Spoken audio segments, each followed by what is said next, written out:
Alright guys, so kakatapos lang ng 1 p.m. kong Zoom meeting and supposedly yesterday yung appointment with the client, and then she asked if she can move it from yesterday to today. So good thing I'm available for the 1 p.m.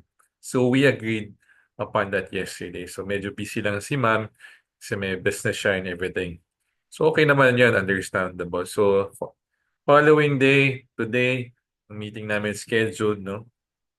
So I sent a reminder in the morning, ma'am. We'll see each other 1 p.m. And then send the details na prior to this, no, yung mga Zoom link and everything. So by 1 p.m. should be ready. Then 1 p.m. comes, wala si ma'am. Wala si ma'am, di dumating, no? So nag-send ako reminder, ma'am. I'll be opening the Zoom room before 1 p.m. in a bit, and then 1 p.m. mag-message ako, ma'am. The room is open. They'll keep it open until 1:15. So yun, nag-message si ma'am kung saan ko makita yung details sa Zoom. So siguro, natakpan na kasi ilang days na rin before na-send yung Zoom link. So understandable. So I'll send the new link po again in the email so para mas madalian si client. Alright? Then pagdating sa Zoom, I welcome. No, we greet each other. Pakilala ko, I'm Joseph. I'm from AAE Philippines. So, I thank her for watching the video. So, first response naman, ay, hindi ko napanood yan. So, dun pa lang questionable na kasi every client that I meet before is napapanood na muna nila yung video to introduce the plan that I'll be talking about. So, medyo doon nagtataka na ako. Paano kaya to? Paano niya kaya ako nakita na contact? Alright?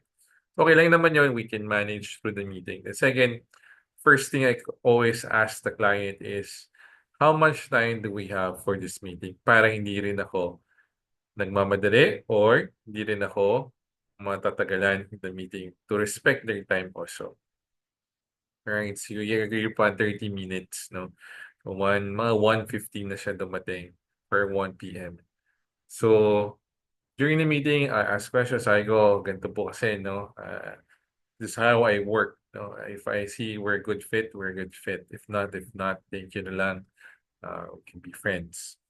Second is I'll be asking questions if the quality of answers will depend on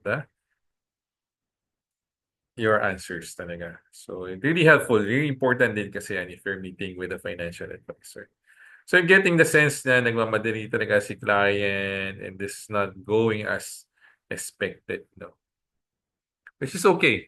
Hindi naman lahat ng kliyente kailangan maging client talaga, prospect or maging client. So ano lang, sad to say lang in this industry, no, when you're an agent, where you're sales or you're selling something, there's always that level of parang hindi ganun karespetado compared to doctor, to engineer that they defer to you na they respect the time o kung 1 p.m. ang meeting, 1 p.m. talaga.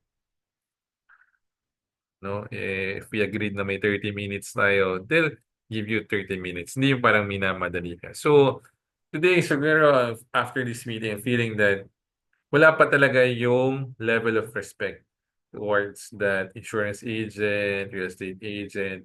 But to think of it, talagang the agents will be able to help you, give you proper advice, no? Especially when you're trying to invest your money. Kasi we're doing this meeting to help you understand better. Sino ba yung company? Is that company legit or valid, or do they have a financially strong company?